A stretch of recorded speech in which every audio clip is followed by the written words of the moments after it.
नमस्कार साथियों, सूर्य नगरी यूनिक्लो क्लासेस के यूट्यूब चैनल में मैं डॉक्टर विमला राठी आपका हार्दिक स्वागत और अभिनंदन करती हूँ। बात करें हम लोग जुडिशरी के एग्जाम की, तो जुडिशरी के एग्जाम जब आप देने जाते हैं तो उसमें एक सब्जेक्ट बड़ा कॉमन है और वो है कॉन्ट्रैक्ट। कॉन्ट्रैक्ट आप हाई जुडिशरी जाओ चाहे लोअर जुडिशरी जाओ, दोनों में आता है। अब आता कॉन्ट्रैक्ट एक्ट जनरली हमारे काम नहीं आता, क्योंकि हम जिस जगह रहते हैं या तो हमारे पास क्रिमिनल लॉज काम आते हैं या फिर हम हमेशा सीपीसी के पीछे पड़े होते हैं और हम कॉन्ट्रैक्ट को इग्नोर कर देते हैं, जबकि ऐसा नहीं है। अगर आपको पास होना है तो कॉन्ट्रैक्ट भी उतना ही नंबर दिलाएगा जितना कि सीआरपीसी, क्योंकि एग्जाम में प्री में नंबर सब एक क्वेश्चन एक नंबर का आता है। जब एक नंबर का क्वेश्चन आता है, या हरियाणा में सारे क्वेश्चन 5-5 नंबर के, 3-3 नंबर के आते हैं, तो सबका वैल्यू तो एक ही रहता है। तो फिर आप कॉन्ट्रैक्ट को इतना पीछे क्यों छोड़ देते हो? नहीं छोड़ना चाहिए ना। उल्टा ये ध्यान रखना, कॉन्ट्रैक्ट हुआ, टीपी हुआ, ये स्कोरिंग होते हैं। कैसे स्कोरिंग होते हैं? सीपीसी तुम कितना ही पढ़ लो, वो प्रैक्टिकल पूछेंगे, कुछ नहीं पता है। सीपीसी में आए दिन नए नए केस लोग आते हैं, कॉन्ट्रैक्ट में आज भी वही चलता है, वेलफेयर वर्सेस वोल्फर, वो पुराना केस चलता है हमारा, नए आते ही नहीं है। मोरीबी वर्सेस धर्मोदास घोष वही चल रहा है। तो जो आपका अच्छा है आप उनको इग्नोर करते हो, जो नहीं आता उसके पीछे भागते हो, उससे ये भी खराब हो जाता है। तो भैया इसको वैल्यू दिया करो, ये सब जगह काम आता है और ये आपके लिए बहुत काम का है। तो आइए इसी कड़ी में हम चलते आगे। तो बात करें इंडियन कॉन्ट्रैक्ट एक्ट की, इसका नाम है द इंडियन कॉन्ट्रैक्ट एक्ट, ये आया 1872 में। इसके साथ इसका एक भाई भी आया था जिसकी भी डेथ होने वाली है। डेथ कैसे? इंडियन एविडेंस एक्ट, वो भी 1872 का था और जल्दी ही 30 जून को वो बाय बाय बोल देगा, क्योंकि 1 जुलाई से वो नहीं आ जाएगा, तो साथ छोड़ के चला जाएगा। सो जो कानून भी एक दूसरे के साथ छोड़ देते हैं, हम तो मनुष्य, हम तो छोड़ेंगे ना फिर तो, ठीक है। इसका एक्ट नंबर कितना है? 9। ये एक्ट नंबर 9 क्या होता है? तो 1872 के अंदर बहुत सारे कानून बने थे, क्योंकि उसमें 12 मंथ में हजारों कानून बनते हैं, उनकी नंबरिंग लगती है। अभी देखना आप अपना जो बीएनएस है या जो बीएनएसएस हैं, तो उनका नंबर क्या है? 45, 46, क्योंकि 2023 में इतने कानून बने, इनका नंबरिंग 45, 46 पाया। तो इसका एक्ट नंबर 9 है। और अब तक क्वेश्चन भी पूछ लेते हैं कि कॉन्ट्रैक्ट एक्ट 1872 का एक्ट नंबर क्या है, तो याद रखना एक्ट नंबर 9। और एक्ट नंबर 9 क्या हुआ? जनवरी से लेकर दिसंबर तक 1872 में बहुत सारे कानून बने। इसका जो नंबरिंग था 9, जैसे हम स्कूल में पढ़ते हैं, कॉलेज में पढ़ते हैं, तो हमारी क्या होती है? अटेंडेंस रजिस्टर होता है तो सब एक ही बैच के बच्चे, लेकिन फिर भी 1, 2, 3, 4, 5 वैसे ही रहता है। फिर आता है, ये कहता है मेरे पास टोटल चैप्टर कितने? 11। अब आप कहेंगे मैडम 11 कैसे हुआ? क्योंकि चैप्टर 11 तो रिपील है, तो बेटा ऐसे तो चैप्टर नंबर 7 भी रिपील है, तो काउंट तो हो रहा है। तो जब हम 7 को काउंट करेंगे तो फिर 11 भी काउंट होगा हमारा। अगर हम 7 को काउंट नहीं करेंगे तो हमारा 11 काउंट नहीं होगा। देन आता है हमारे पास टोटल सेक्शन कहते हैं 266। अब यहाँ एक थोड़ा सा कंट्रोवर्सी है, क्योंकि अगर हम चैप्टर 11 बोलेंगे तो सेक्शन 266 है, लेकिन अगर हम चैप्टर 10 बोलेंगे तो फिर यहाँ पे हमारे सेक्शन कितने हो जाएंगे? 238 हो जाएगा, ठीक है। तो 238 हो जाता है, तो वो डिपेंड ऑन सिचुएशन है कि एग्जाम में वैसे कभी ऐसा क्वेश्चन आया नहीं है, लेकिन भविष्य में कभी आता है तो कंट्रोवर्सी तो ये रहेगी कि वो कौन से को मानेंगे, वो एग्जिस्टेंस वाले को मानेंगे या कंप्लीट वाले को मानेंगे, वो तो एग्जाम पे डिपेंड करेगा। इसका एक्सटेंड कहाँ है? होल ऑफ इंडिया में। क्या ये 1872 से होल ऑफ इंडिया में था? नहीं। तो फिर कब से आया? डेट लिखो, 31 अक्टूबर 2019, जब हमारे सरकार ने आर्टिकल 370 कॉन्स्टिट्यूशन हटा दिया। कहां से? जम्मू कश्मीर से। तब से लेकर अब इसका एक्सटेंड कहां हो गया है? अब इसका एक्सटेंड भी जम्मू एंड कश्मीर में हो चुका है। तो इसका एक्सटेंड कहां? होल ऑफ इंडिया में। अब जम्मू कश्मीर में डेट याद रख लेना, 31 अक्टूबर 2019। इस बार जो आपका एग्जाम होगा, एक क्वेश्चन आपको इस डेट से रिलेटेड मिलेगा। देन आता है इसका कमेंसमेंट डेट क्या? 1 सितंबर 1872 है। पहले हम दोनों को सेलिब्रेट करते थे, एविडेंस को भी और कॉन्ट्रैक्ट को भी। शॉर्ट में दोनों को मैं बोलती थी ICA इंडियन कॉन्ट्रैक्ट एक्ट और IEA इंडियन एविडेंस एक्ट, जो एक जा रहा है। और देन इसका सिग्नेचर डेट भी पूछते हैं आजकल, 25 अप्रैल 1872 पे इसका सिग्नेचर किए गए। तो अप्रैल में इसका सिग्नेचर हुआ था और सितंबर इसका कमेंसमेंट हुआ। तो टोटल चैप्टर कितने हैं बोलते जाओ फटाफट? 11। टोटल सेक्शन कितने हैं? एक्सटेंड कहाँ पर है? Whole of India. कब हुआ था? 31 अक्टूबर 2019। सिग्नेचर डेट क्या है? 1 सितंबर 1872 और सॉरी कमेंसमेंट डेट। और सिग्नेचर डेट क्या है? 25 अप्रैल। और जो अपनी नई बीएनएसएस है उसकी सिग्नेचर डेट क्या है? वो भी 25 दिसंबर है। वो भी 25 तारीख बड़ी अच्छी लगती है। मोस्ट ऑफ ये 25 तारीख को ही करते हैं, पता नहीं क्या है। 25 दिसंबर बीएनएसएस, तीनों की 25 दिसंबर ही है। ये बड़ा अच्छा हो गया अपने लिए। हाँ जी, अब आगे बढ़ते हैं। हम जब भी कोई कानून पढ़ते हैं वो कानून अपना इंट्रोडक्शन देता है, मैं कौन हूँ, मैं कहाँ से आया हूँ, मेरा क्या नाम है, मेरे पास क्या क्या चीज़ें हैं। जैसे इसका कानून है, ये इंट्रोडक्शन देता है कि मैं कॉन्ट्रैक्ट एक्ट हूँ 1872 का, मेरा कमिटमेंट पूरे इंडिया के अंदर है और मैं यहाँ पे कस्टमर यूजर्स के थ्रू जो कॉन्ट्रैक्ट होता है उसके अदर दिन जो कॉन्ट्रैक्ट है उसके लिए मैं आया हूँ। फिर कहता है एक आदमी प्रपोजल देता है, दूसरा एक्सेप्टेंस करता है, फिर प्रोमिस बन जाता है। प्रोमिसिंग, एक बात बताओ, आप स्कूल से आए हो, आपको क्या पता प्रपोजल क्या होता है? आपको तो प्रपोज करना पता होता है, जो आपने स्कूल में किया और मार भी खाई है ना। फिर 12th के बाद एकदम से प्रपोजल, ये क्या होता है? प्रपोजल तो बिजनेस में होता है, बिल्कुल कॉन्ट्रैक्टेड है तो कमर्शियली है, ठीक है। तो उस प्रपोजल क्या होता है, वो एक्सेप्टेंस क्या होता है, कंसिडरेशन। अपन तो कंसिडरेशन का बोलते हैं, अपन तो प्राइस बोलते हैं कि भैया मैंने तुझे ये मोबाइल बेचा तो मुझे इसका प्राइस दे दे। तो फिर उसके बारे में कौन सिखाएगा, तो इसका जो हमेशा स्टार्टिंग जो होती है चैप्टर 1 की वो होती है प्रीलिमिनरी, वो अपने आप को इंट्रोड्यूस करती है, उसके बाद आप लॉ पढ़ना शुरू करते हैं। अब हुआ क्या, इधर देखो, इसके तो प्रीलिमिनरी का चैप्टर ही नहीं दिया बेचारे को, अलग दे दिया, तो मैंने इसका टाइटल लगा दिया। तो मैं जब भी आपसे पूछूं स्टार्टिंग, तो आप क्या बोलेंगे स्टार्टिंग में, तो आप बोलना प्रीलिमिनरी, ठीक है, आप बोलेंगे प्रीलिमिनरी। बाकी जनरली देखते हैं तो कहाँ पे मिलता है, चैप्टर 1 प्रीलिमिनरी होता है। ठीक वैसे जब आप जाएंगे सीपीसी के पास, तो सीपीसी में भी जो प्रीलिमिनरी है वो भी स्टार्टिंग में अलग से दी गई, उसका भी कोई नंबरिंग नहीं दिया गया है। तो मैं जब भी पूछूंगी स्टार्टिंग, तो आप बोलना प्रीलिमिनरी 1 2 का 2। अब आप जब देखेंगे 1 2 का 2, तो आपको एक चीज सिखाती हूँ, इधर आओ जो सब जने। अगर आप चाहो तो अपना सेक्शन नंबर 2 निकाल सकते हो। मैं आपको सेक्शन नंबर 2 है ना 1 मिनट में याद करा सकती हूँ, आप चाहो तो सिर्फ 1 मिनट लगेगा और चैप्टर नंबर 2 आपको याद हो जाएगा। कैसे हो जाएगा, देखो इधर देखो, यहाँ पे 2A कहता है कि आप सिर्फ देखिए, सुनिए, अभी मैं आपको प्रपोजल देती हूँ, तो आप जैसे मुझे प्रपोजल दोगे तो मैं आपके प्रपोजल का क्या करूंगी, क्या करूंगी, जल्दी बोलो, एक्सेप्ट। तो दूसरा था एक्सेप्टेंस।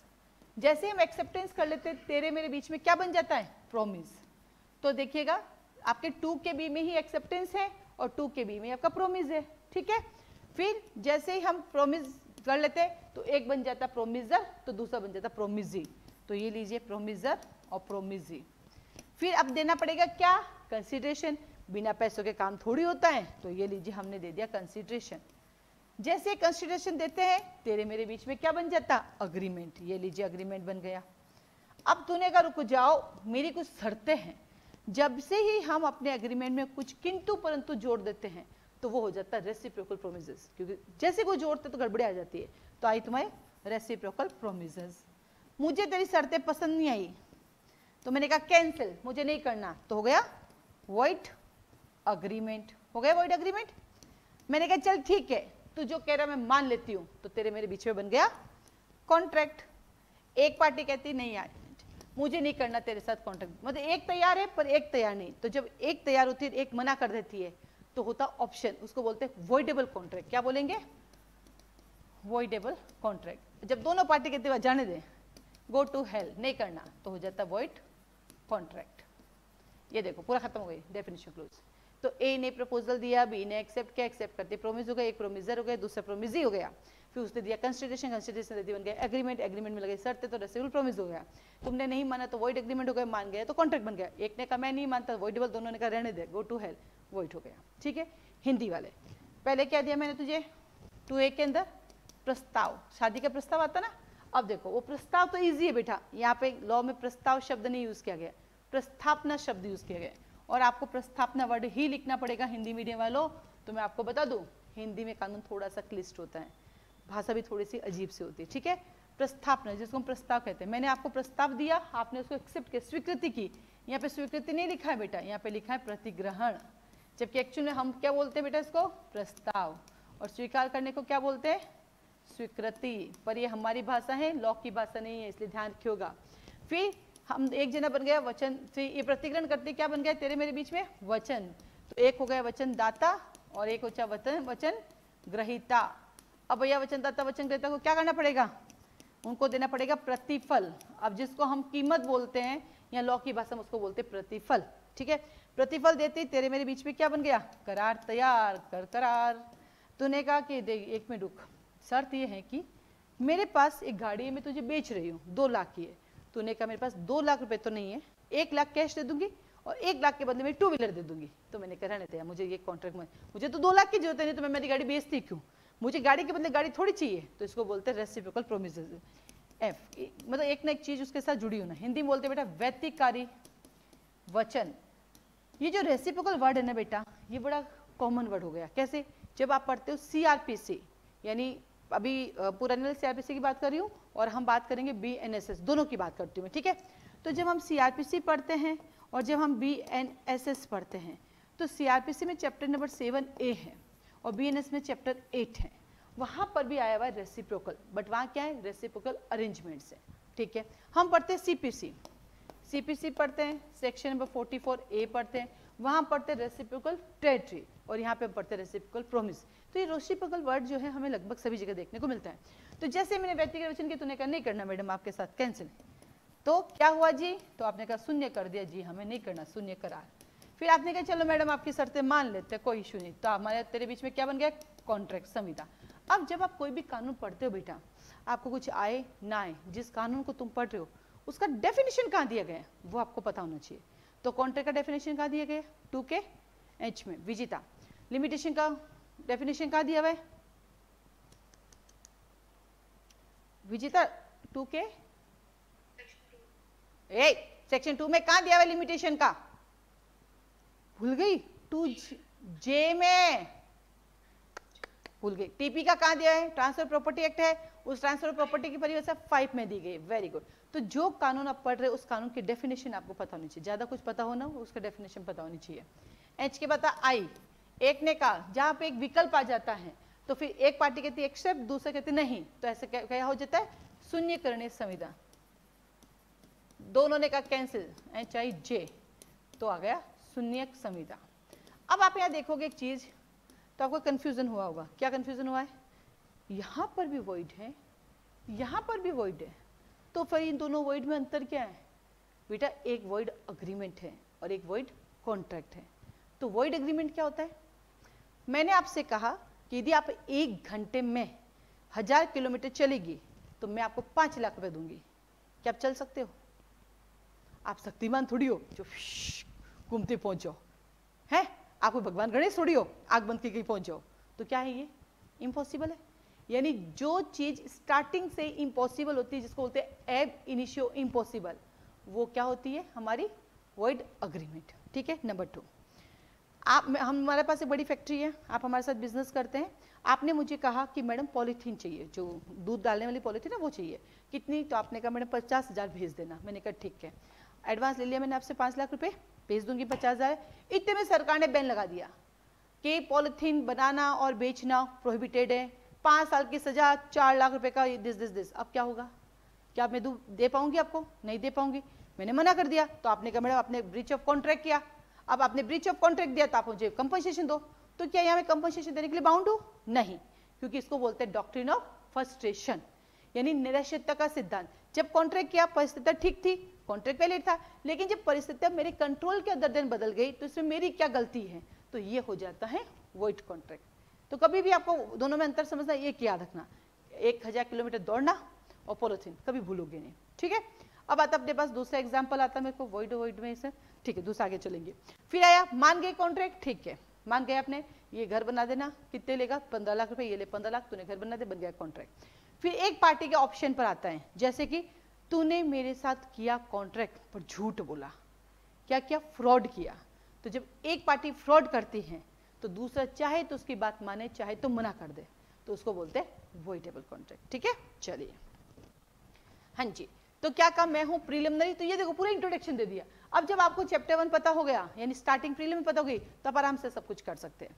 देन आता है आपके पास चैप्टर नंबर 1, कहता है अब मैं आपसे प्रपोजल दूंगी तो उसके लिए मुझे क्या करना पड़ेगा, आपको क्या करना पड़ेगा, मुझे आपको कम्युनिकेट करना पड़ेगा, फिर आप उसको एक्सेप्ट करोगे और या फिर आप रिवोकेशन करोगे। तो मैंने कम्युनिकेट किया, या तो आपने एक्सेप्ट कर लिया या उसको कैंसिल कर दिया। कहां से कहां तक, 3 3 9 हो गया याद, 3 3 9 हो गया आपका याद। देन आता है आपके पास चैप्टर नंबर 2। अब चैप्टर नंबर 2 कहते हैं हम पढ़ेंगे contract, voidable contract and void agreement. इधर देखो कॉन्ट्रैक्ट की परिभाषा कहां पढ़ी थी बेटा अपन ने, जल्दी से लिख दो, देखो बार बार लिखोगे ना तो अपना सेक्शन याद हो जाएंगे।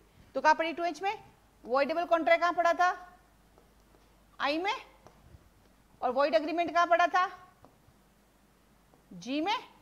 तो जब आप इन चीजों को बार बार लिखना शुरू करोगे ना तो याद करने की जरूरत नहीं पड़ेगी, ये चीजें खुद ही आपको याद हो जाएगी। ठीक है। तो इसको लिख दो बेटा अंडरलाइन करके, तो तुम जितनी बार लिखोगे ना बेटा उतनी बार तुम्हें फायदा मिलेगा इस चीज का। ओके। देन आता आपके पास नंबर 3। तो स्टार्टिंग कहता मैं हूं प्रीलिमिनरी, मैं हूं 1 2 का 2। चैप्टर नंबर 1 कहता communication, acceptance and proposal of contract की बात करता है। 3 to 9 चैप्टर 2 कहता मैं कॉन्ट्रैक्ट हूं, मैं वॉइडेबल कॉन्ट्रैक्ट हूं एंड मैं वॉइड एग्रीमेंट हूं 10 से लेके 30 तक। देन आता चैप्टर नंबर 3, आज बारिश होगी तो मैं तुम्हें 2 लाख रुपए दूंगी। ये क्या है, शर्त है, आज बारिश नहीं हुई तो मैं तुम्हें 2 लाख नहीं दूंगी, लाइक। तो जो चीज किसी घटना पर घटित होती है, किसी इवेंट के हैपन पर होती है, उसको बोलते हैं कंटीजेंट कॉन्ट्रैक्ट। क्या बोलते हैं? Contingent contract. हिंदी वाले क्या बोलते हैं इसको? समाश्रित संविदा। यानी जो बातें किसी इवेंट पर डिपेंड होती हैं उसे बोलते हैं कंटीजेंट कॉन्ट्रैक्ट। हिंदी में क्या लिखेंगे बेटा इसको अपन? समाश्रित संविदा। अब देखो ये जो कंटीजेंट वर्ड है ना, ये भी अपना नया नहीं है। क्यों? ये यहाँ पर भी है और कहाँ पर है? ऑब्लिक करके लिखो। टीपी एक्ट सेक्शन नंबर 21 में है। वहां पे क्या लिखा हुआ है? Contingent interest. और मैं जितने भी एक्स्ट्रा सेक्शन बताती हूँ ना, वो खोल के देखा करो कि मैडम ने कोरिलेट किया उसमें क्या था। तो यहाँ पे कंटीजेंट कॉन्ट्रैक्ट है, वहां पे कंटीजेंट इंटरेस्ट है। और हम पढ़ते हैं कंटीजेंट डिक्री। सीपीसी में पढ़ते हैं हम contingent decree, order number 46 rule number 2 में।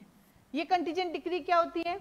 जब कभी भी किसी मैटर को हाई कोर्ट को रेफरेंस के लिए भेजा जाता है, तो रेफरेंस से पहले जो हमारे पास जो प्रीलिमिनरी कोर्ट होता है, वो इस शर्त पर एक डिक्री जारी करता है कि फाइनल डिसीजन वो होगा जो हाई कोर्ट कहेगी। इसे बोलते हैं कंटीजेंट डिक्री।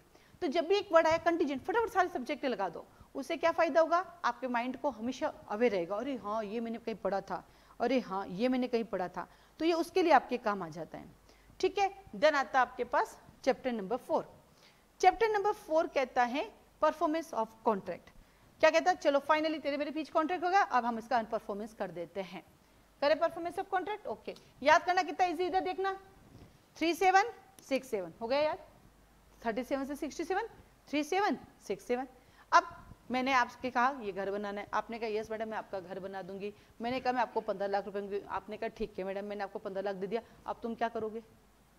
मेरा घर बनाओगे? इसको बोलते परफॉर्मेंस करो। तो परफॉर्मेंस ऑफ कॉन्ट्रैक्ट 37 से 67। ठीक है, अब यहाँ पे हम कुछ चीजें पढ़ेंगे। यहाँ पे हम क्या चीजें पढ़ेंगे? हम देखेंगे कि परफॉर्मेंस कौन करेगा, कैसे करेगा। तो जनरली परफॉर्मेंस मैं करूंगी, मैंने कॉन्ट्रैक्ट किया है, पर मेरे रिप्रेजेंटेटिव भी कर सकते हैं। लेकिन बेटा एक बात बताओ, जब मुझे गाना गाना है आपके यहाँ पे आगे और मैं नहीं आई, तो क्या मेरे रिप्रेजेंटेटिव आ सकते हैं? क्यों? जो वो चीज पर्सनल क्वालिफिकेशन पर होगी वहां आपको ही आना पड़ेगा। अदर देन आपके रिप्रेजेंटेटिव भी परफॉर्मेंस कर सकते हैं। तो ये आया परफॉर्मेंस ऑफ कॉन्ट्रैक्ट। अब ये यहाँ पर भी है, ये आपके एक और सब्जेक्ट में भी है और ये बताएगी विजिता। और कहां पर है बेटा? कौन से सब्जेक्ट में परफॉर्मेंस ऑफ कॉन्ट्रैक्ट पढ़ते हो?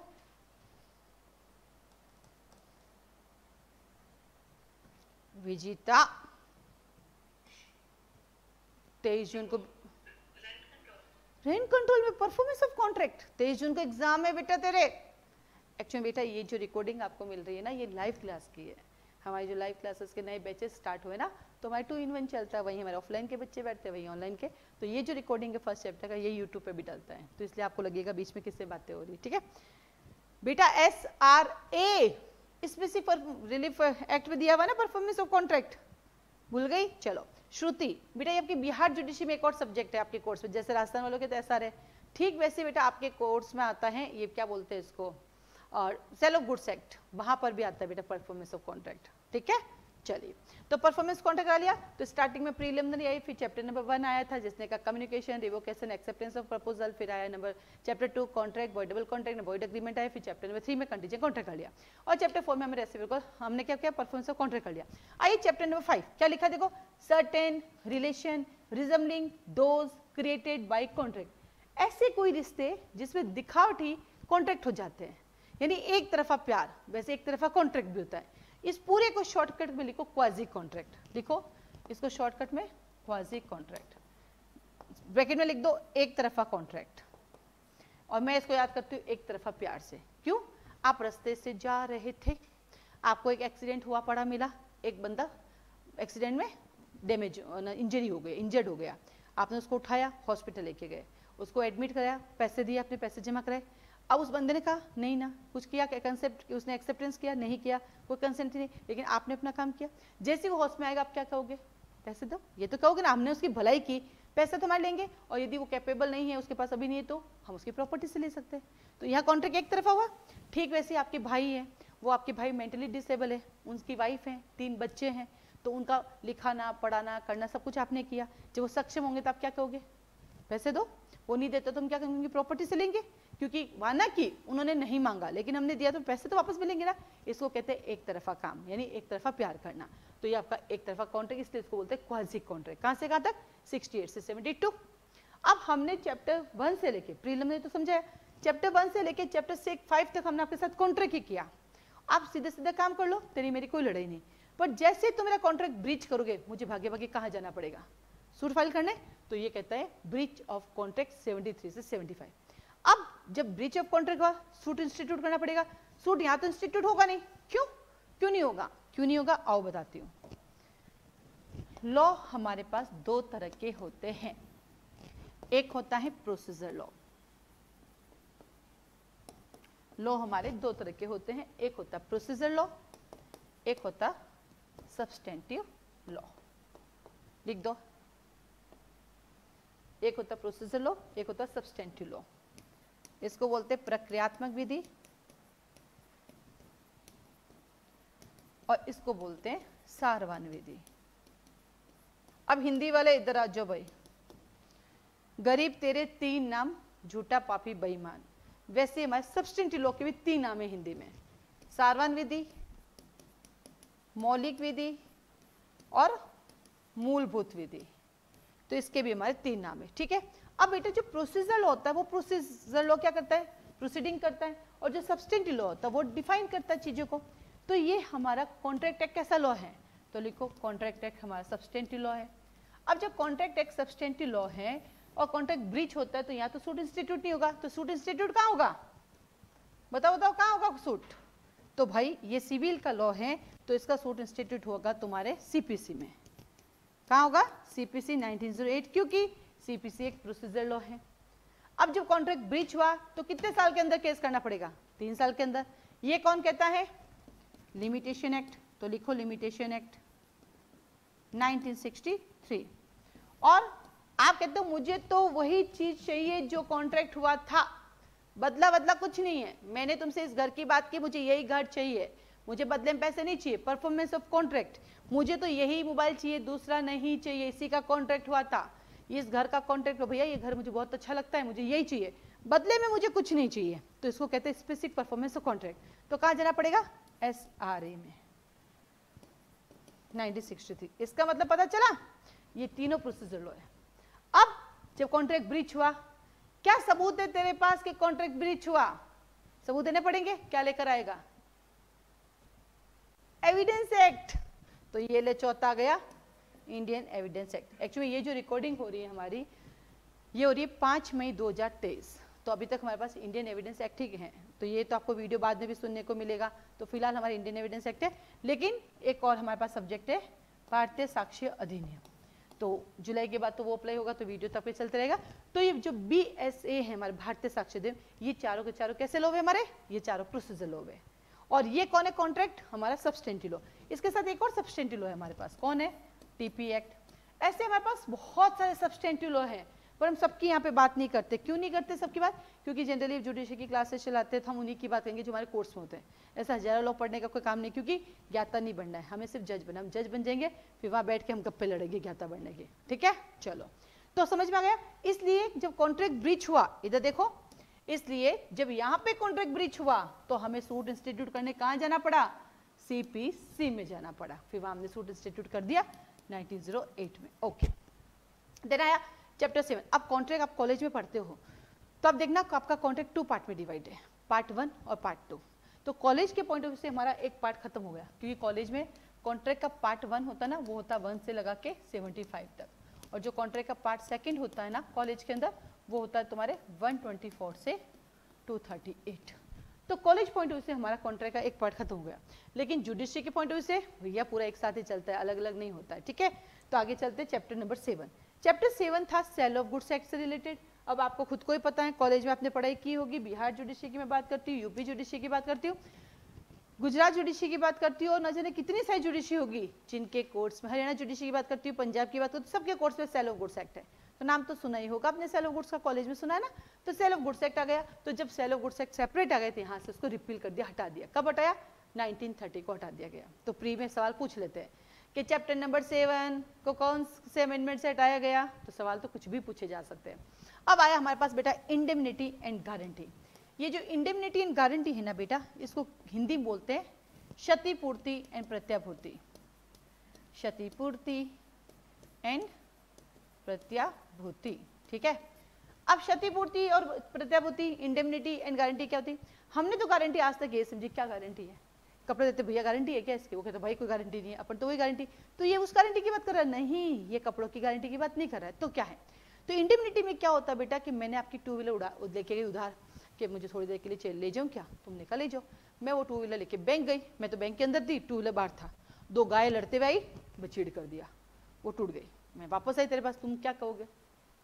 जैसी मैंने दी वैसी मुझे दे दे और मुझे कुछ नहीं चाहिए। इसको बोलते हैं इंडेमनिटी। यानी चाहे मेरी गलती से हुआ हो चाहे कैसे हो, मेरे पास जब तक दूसरों की चीज है, यदि वो डैमेज होती है तो मुझे उसको रिपेयर करके देना पड़ेगा या उसका पैसा देना पड़ेगा। That is called indemnity, right. आइए भाई, गारंटी क्या है? ये लड़का मोनिका है मेरे पास, मैडम 5 लाख रुपए उधार चाहिए। मैंने कहा मैं क्यों दूं तेरे को? ये अपने साथ लेके आता हर्षवर्धन को कि मैडम दे दो, मैं इसकी गारंटी देता हूँ, ये बच्चा अच्छा आपको दे देगा। इसने क्या दी? गारंटी दी। ये है हमारी गारंटी। ये वो गारंटी नहीं कपड़ों की गारंटी, कितना चलेगा भाई, कलर तो नहीं उड़ेगा इसका, ठीक है, वो गारंटी दी। ये 3 लोगों के बीच की गारंटी, ठीक है। तो ये तुम्हारी इंडेमनिटी गारंटी। 124 से 147 और देन आता बेलमेंट। अब देखो ये बेलमेंट है ना, ये यहाँ भी पढ़ते हैं आप, ये बेलमेंट बहुत सारी जगह पे पढ़ते हो। ये है क्या पता है? ये आपकी जिंदगी में रोज यूज होता है, पर आपको ये नहीं पता उसको बेलमेंट कहते हैं। हिंदी में कहते हैं उपनिहिति।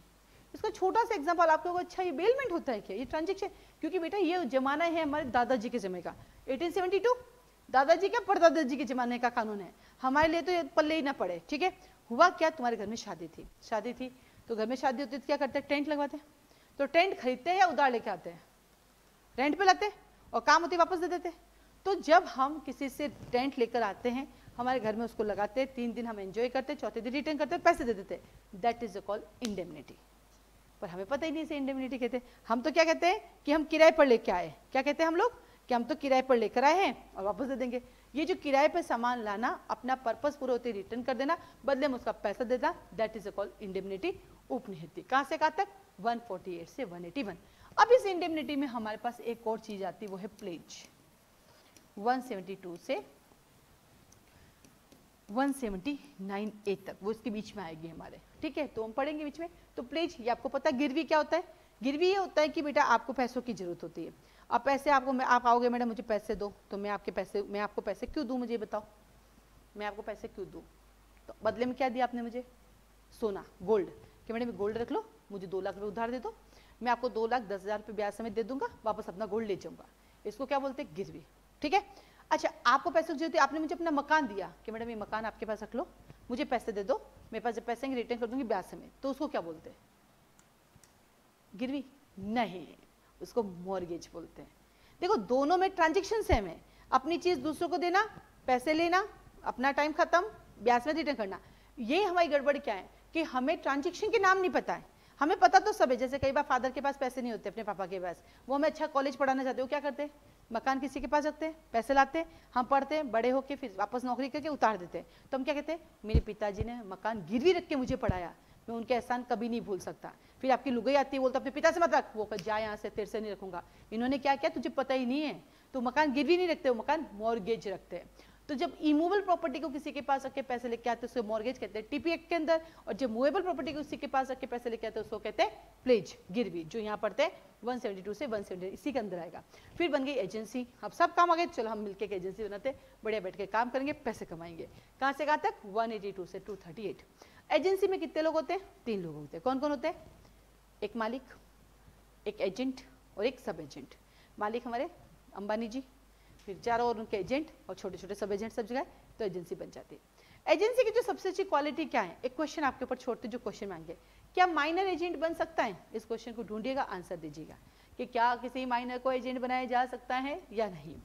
तो आया 182 से 238। और हाँ, कॉन्ट्रैक्ट में कंसिडरेशन होना जरूरी होता है। और सबसे बड़ा सरप्राइज बताऊं मैं क्या, इस एजेंसी में कंसिडरेशन की आवश्यकता नहीं होती। लिखो इसके 2 क्वेश्चन लिखो। पहला, एजेंसी, ये दोनों प्री में आएंगे आपके, एजेंसी में कंसिडरेशन की जरूरत नहीं होती है, एजेंसी में कंसिडरेशन की जरूरत नहीं होती है, नंबर 1।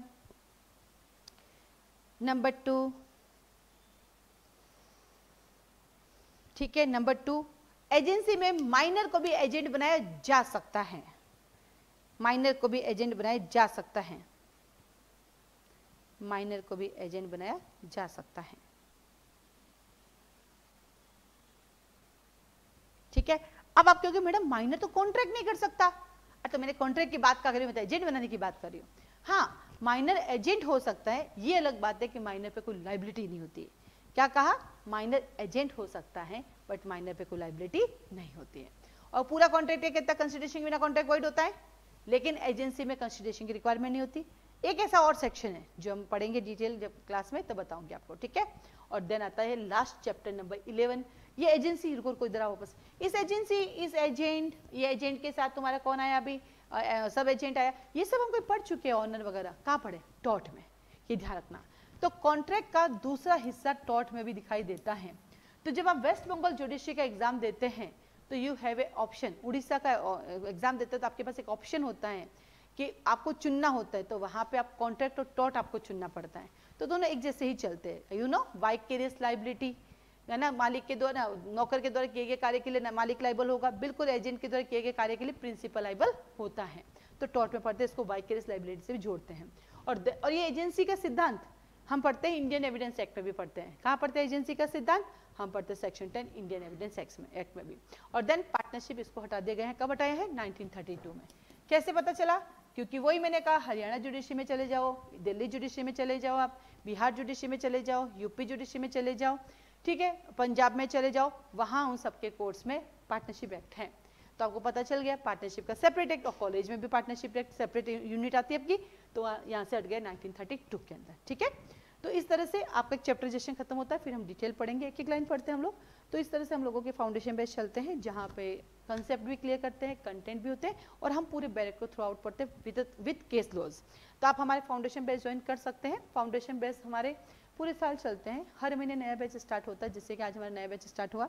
अब मान लो आप वीडियो 3 दिन बाद देखते हो, 6 दिन बाद देखते हो, ज्वाइन करना तो भी कर सकते हो, क्योंकि अब हमारे यहाँ रिकॉर्डिंग भी अवेलेबल है। अब जो ये क्लास हुई, लाइव क्लास की रिकॉर्डिंग है, तो अगर मान लो 10 दिन बाद भी आप ज्वाइन करते हो तो आपको 10 डेज की रिकॉर्डिंग मिल जाएगी, और देन आप कंटिन्यू कर लेंगे। हाँ, इसमें आपको एक अपॉर्चुनिटी मिलेगी, अगर फाउंडेशन बेस लेते हैं तो फ्यूचर में जब भी कॉन्ट्रैक्ट दोबारा आता है, तो ये जो 10 डेज आपके निकल गए, 15 डेज निकल गए, आप उस क्लास में बैठ सकते हैं। रिकॉर्डिंग दोबारा नहीं मिलेगी, क्योंकि तो ऑलरेडी हम दे चुके होंगे आपको, लेकिन दोबारा आप लाइव भी बैठ सकते हैं, ये आपके पास एक ऑप्शन रहेगा। बाकी कौन से इंडिया के सारे स्टेट पढ़ाते हैं, विद एडीजे की क्लासेस भी रहती हैं। आपको कौन से स्टेट की चाहिए, पूरा स्टेट मतलब पूरा इंडिया लेते हैं तो उसकी एक अलग फीस होती है, पर्टिकुलर स्टेट की तो अलग। तो क्लास की फीस स्ट्रक्चर को जाने के लिए आप मुझे कॉल मैसेज कर सकते हैं, व्हाट्सएप पर आप लिख सकते हैं कि मुझे इस स्टेट की फीस बता दीजिए, तो आपको पैम्पलेट आ जाएगा। आज के लिए धन्यवाद।